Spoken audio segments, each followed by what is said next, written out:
तो नमस्कार। आज शनिवार है और शनिवार को आमतौर पे आप लोगों की फरमाइश की वजह से ऐसी कहानी सुनाता हूँ जिसके बीच में कुछ विजुअल या फोटोग्राफ्स डाल सकूँ ताकि बहुत सारे लोग जो नहीं जानते हैं उनको समझ में आए। हालांकि आज की जो कहानी है मुझे लगता है कि उसके लिए तस्वीर या किसी विजुअल या वीडियो की ज़रूरत नहीं है, क्योंकि वो हम सब के जहन में हमारी आंखों के सामने है। और एक तस्वीर तो मैं कभी भूलता ही नहीं हूँ, आप लोगों ने भी देखा होगा तमाम अखबारों में, मैगज़ीन में, टीवी पे। Mohammad Ajmal Kasab CST station, railway station Mumbai पे AK-47 हाथ में लेकर जो उसकी तस्वीर थी वो कभी भुलाए नहीं भूलती है। एक्चुअली 26/11 आने वाला है नवंबर में। मैंने 26/11 की कहानी आपको सुनाने का वादा किया है, लेकिन वो मैं 25 या 26 तारीख को सुनाऊंगा, क्योंकि उस कहानी में इतनी ज़्यादा साजिश, इतनी सारी पहलू हैं, इतने सारी अलग अलग चीज़ें हैं, और ऐसा उससे पहले कभी हुआ नहीं, जब लगातार 2-3 दिन तक मुंबई दहलती रही। तो वो पूरी हम डिटेल में आपको वो कहानी बाद में सुनाएंगे। आज बहुत सारे लोगों ने कहा था कि एक बार मैंने शायद कसाब और जो मेनन धनंजय चटर्जी की कहानी सुनाई थी, वैसी सरसरी फांसी की एक साथ मिलाकर।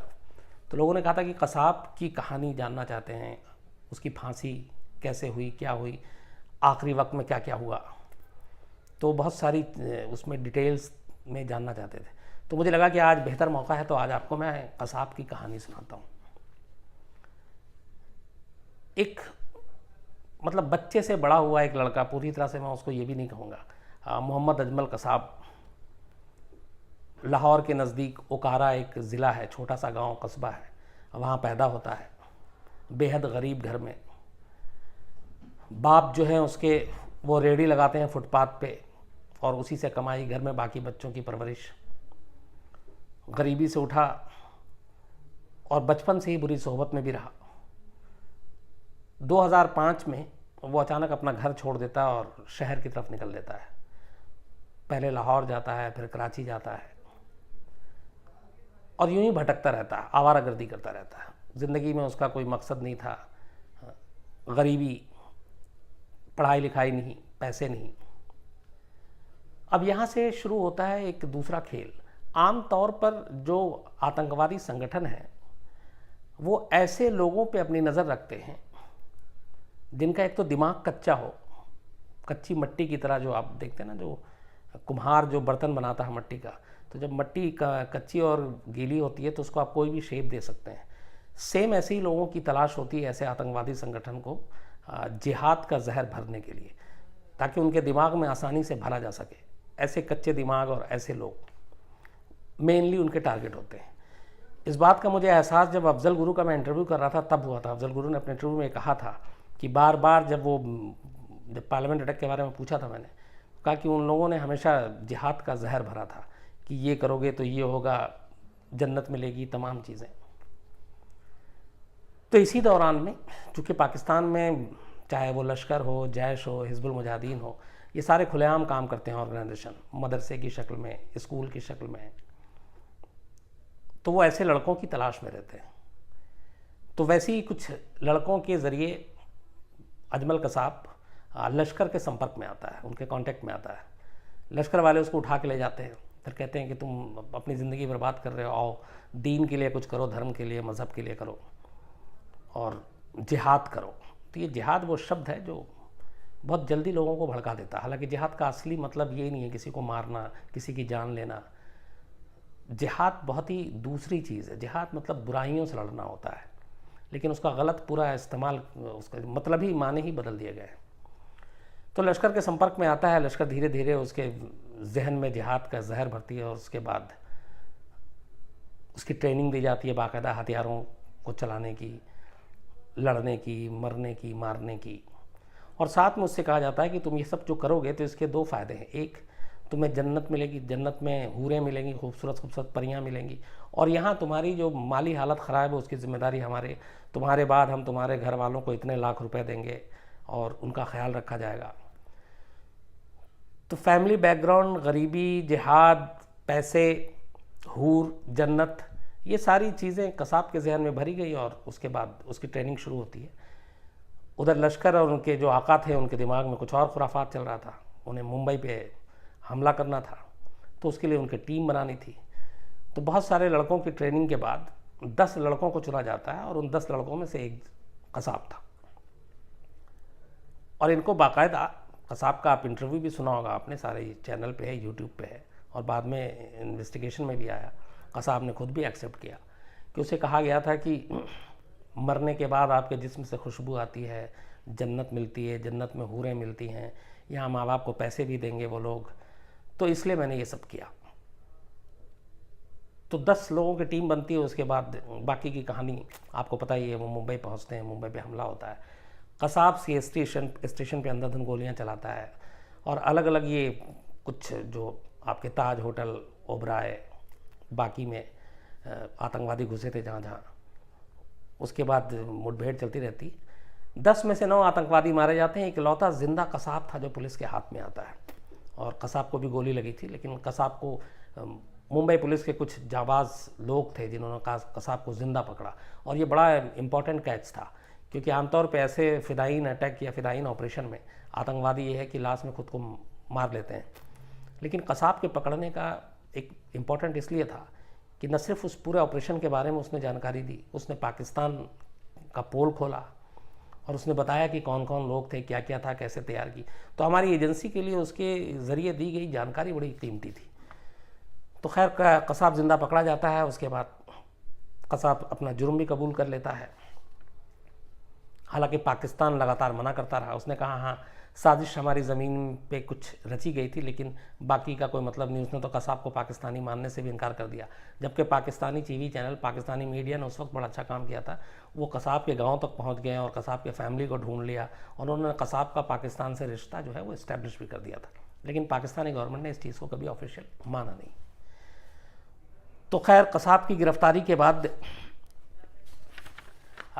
मुकदमा चलता है विशेष अदालत में, और 6 मई 2010 को, ये 2008 का वाक़या था जब कसाब पकड़ा गया था, 26/11, उससे ठीक 2 महीने के करीब, पौने दो साल के अंदर अंदर विशेष अदालत में इस पूरे मुकदमे की कार्रवाई शुरू होती है, और विशेष अदालत 6 मई 2010 को कसाब को फांसी की सज़ा सुना देती है। इसके बाद ये मामला हाई कोर्ट में जाता है। यहाँ कसाब के लिए भी, हमारे यहाँ देखिए ये खूबसूरती है हमारी डेमोक्रेसी की और जुडिशल सिस्टम की, कि जो 166 लोगों की मौत का जिम्मेदार था, जिसने मुंबई के सीने को छलनी किया, न जाने कितने घर में आंसू दिए, कितने घरों को वीरान कर दिया, ऐसे कातिल, ऐसे आतंकवादी को भी इंसाफ का पूरा हक दिया गया। और बाकायदा ये नहीं कि गलत तरीके से, जो एक आम हिंदुस्तानी को राइट है वही उस पाकिस्तानी आतंकवादी को भी दिया गया अपने केस को लड़ने के लिए। और उसके बाद फैसला आता है, और चूँकि इसमें कसाब खुद एक्सेप्ट कर चुका था, तो पौने 2 साल के अंदर अंदर 6 मई 2010 को विशेष अदालत जो लोअर कोर्ट थी वो कसाब को फांसी की सज़ा सुनाती है। इसके बाद अपील होता है हाई कोर्ट में, हाई कोर्ट भी फांसी की सज़ा को बरकरार रखती है। फिर सुप्रीम कोर्ट में मामला जाता है, सुप्रीम कोर्ट भी फांसी की सज़ा बरकरार रखती है। जब ये तीनों कोर्ट फांसी की सज़ा बरकरार रखती है, तो फिर नवंबर 2012 में, मतलब जब सुप्रीम कोर्ट के भी फैसले के बाद अजमल कसाब एक मर्सी पिटिशन देता है प्रेसिडेंट ऑफ इंडिया को, दया याचिका, और तब प्रेसिडेंट थे प्रणब मुखर्जी, डॉक्टर प्रणब मुखर्जी।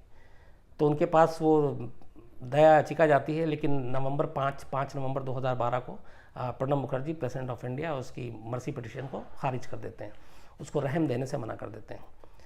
5 नवंबर को वो मर्सी पिटिशन खारिज करते हैं। 7 नवंबर को उनका ये लेटर होम मिनिस्ट्री के पास पहुंचता है, क्योंकि प्रोसीजर यही है। तब होम मिनिस्टर थे सुशील कुमार शिंदे, उनके पास जैसे ये लेटर आता है, वो अगले ही दिन 7 नवंबर को लेटर आता है, 8 नवंबर को महाराष्ट्र सरकार को ये लेटर भेज देते हैं कि चूँकि lower court, high court, supreme court सब ने फांसी की सज़ा दी, प्रेसिडेंट ऑफ इंडिया ने भी मर्सी पिटिशन खारिज कर दी, तो अब सारे दरवाजे बंद हैं इसके लिए, कानूनी भी और रहम के भी, इसलिए अब आप फांसी की तैयारी कीजिए। तो 7 नवंबर को प्रेसिडेंट ऑफ इंडिया का लेटर मिलता है, 8 नवंबर को सुशील कुमार शिंदे, तब के गृह मंत्री, होम मिनिस्टर, महाराष्ट्र सरकार को लेटर भेज देते हैं। 10 नवंबर को महाराष्ट्र सरकार की एक मीटिंग होती है और उसमें तय होता है कि फांसी की तारीख क्या होनी चाहिए, और ये सारी चीज़ें अभी तक बहुत गोपनीय है। तो 2 डेट फिक्स किया जाता है, एक 20 नवंबर और एक 21 नवंबर, 20 नवंबर एंड 21 नवंबर, इनमें से किसी एक डेट में फांसी होनी चाहिए। लास्ट में डिसाइड होता है कि 21 नवंबर 2012, ये 12 की बात कर रहा हूँ, तो 21 नवंबर को फांसी की सज़ा की फांसी दी जाएगी, ये तय होता है। कहते हैं कि 21 नवंबर और ये सारी चीज़ें इतनी जल्दी हुई, इसके पीछे जो वजह थी उसमें दो चीज़ें थी। एक, तब रहमान मलिक पाकिस्तान के इंटीरियर मिनिस्टर हुआ करते थे। उनको जनवरी में इंडिया आना था वीज़ा रिलेटेड इश्यूज़ पे बात करने के लिए। दूसरा, विंटर सेशन पार्लियामेंट का शुरू होने जा रहा था, तो सरकार चाहती थी कि पार्लियामेंट का सेशन शुरू होने से पहले ही कसाब को फांसी दे दी जाए। तो ये दो मेन रीज़न बताए जाते हैं जिसकी वजह से ये डेट, जो फांसी की तारीख तय हो रही थी। तो 21 नवंबर को तारीख तय होती है।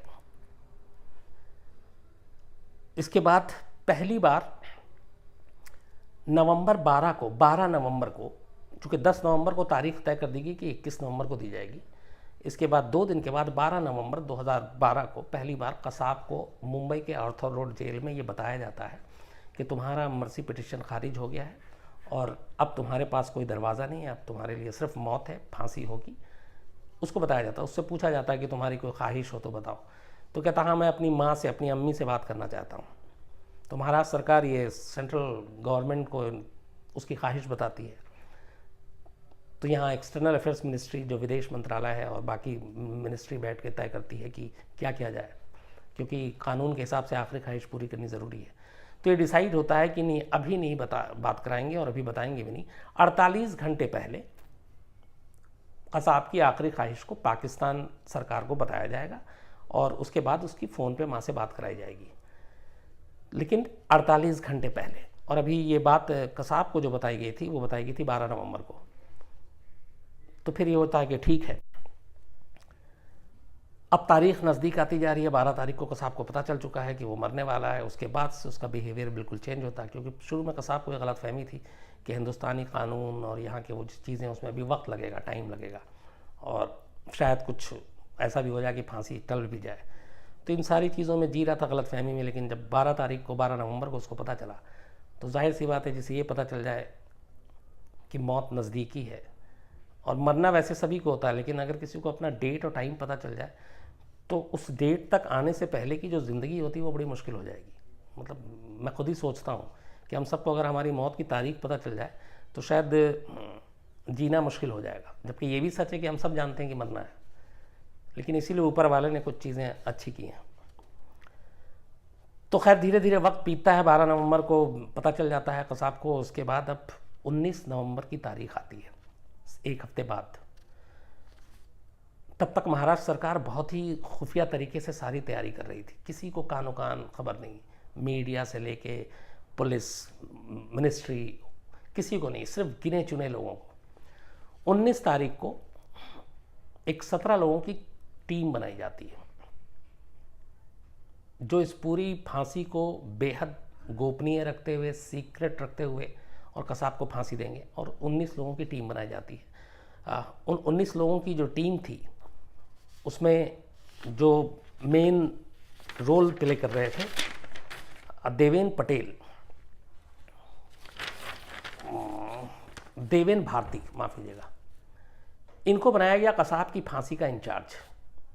और साथ में 17 लोगों की टीम, उसमें एक टीम मेंबर एंटी टेरर, जो वहाँ के एंटी टेरर सेल के चीफ थे तब, राकेश मारिया, जिन्होंने 26/11 की भी जांच की, वो भी थे।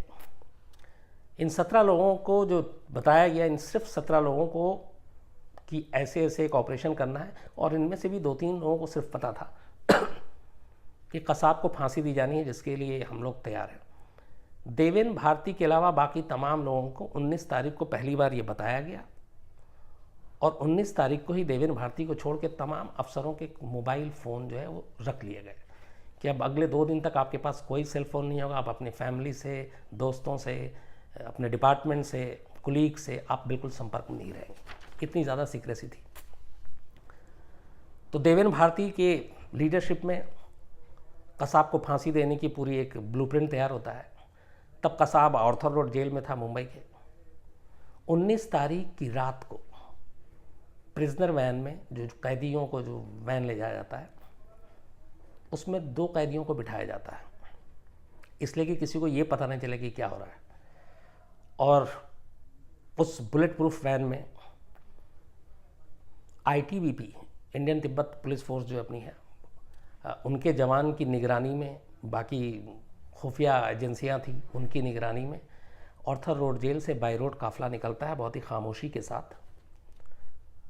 पुणे यरवदा जेल के लिए, क्योंकि मुंबई में फांसी देने की इस वक्त उतनी सारी वो चीज़ें नहीं हैं, तो आमतौर पे पुणे की जो यरवदा जेल है वहाँ पे फांसी का पूरा इंतज़ाम होता है। तो ये रात को निकलते हैं बेहद खामोशी के साथ, किसी को पता नहीं। और कमाल ये है कि जिस अंडा सेल में कसाब को रखा गया था आर्थर रोड जेल के, उस अंडा सेल को उसी तरह से रखा गया कि जैसे इसके अंदर कसाब है। और जेल के अंदर भी जो सुरक्षा गार्ड थे, वहाँ पे भी आईटीबीपी के लोग भी अंदर लगे हुए थे, उन्हें अंडा सेल में कोई नहीं है और वो फिर भी उस सेल की निगरानी कर रहे थे, क्योंकि उन तक को नहीं बताया गया था कि कसाब को यहाँ से ले जा रहे हैं फांसी देने के लिए और फांसी की तारीख ये है। तो किसी को जानकारी नहीं, और उस अंडा सेल की फिर भी निगरानी हो रही है, जबकि कसाब उस सेल में है नहीं। ये थी सीक्रेसी इस हद तक। इसके बाद रात को ही ये लोग आधी रात के बाद पुणे के यरवदा सेंट्रल जेल पहुंचते हैं। और जब वहाँ पहुंचते हैं तो अब यहाँ पे भी देखिए कि यरवदा जेल के जो सुपरिंटेंडेंट थे उनको भी पता नहीं था कि कसाब को यहाँ लाया जा रहा है और कसाब की यहाँ फांसी होनी है। तब तक न उनके पास कोई ऑर्डर, न रिटर्न में, न किसी ने बताया, इसलिए कि वहाँ से ये लीक ना हो जाए।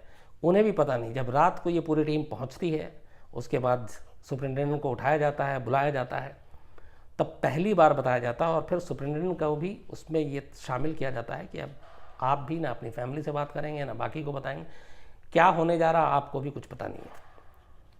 इतनी ज़्यादा गोपनीयता बरती गई। ये चूँकि अब 20 तारीख की सुबह सुबह हो गई थी, 20 तारीख को ही पहली बार पुणे से 45 किलोमीटर दूर एक, उससे पहले भी जल्लाद वहाँ पर रहा करता था, उस जल्लाद को बुलाया जाता है, उसको इन्फॉर्म किया जाता है और उसको ये नहीं बताया जाता कि इसकी फांसी होनी क्या होनी। उसको भी ये कहा जाता है कि एक फांसी होगी आगे कभी किसी की, तो और उसके लिए ज़रा से तैयारी करनी है। जल्लाद को फिर जेल ला जाता है, तब उसे पहली बार पता होता है कि फांसी देनी है और वो भी 24 घंटे के अंदर देनी है। उसके बाद उसे भी बाहर जाने नहीं दिया जाता। ये सारी सीक्रेसी मेंटेन होती थी। इस बीच इधर 19 तारीख को जब इसको ले आया जाता है कसाब को वहाँ से आर्थर रोड जेल से, तो विदेश मंत्रालय पाकिस्तानी एम्बेसी को पहली बार इन्फॉर्म करती है कि कसाब की आखिरी ख्वाहिश है कि वो अपनी माँ से बात करना चाहता है।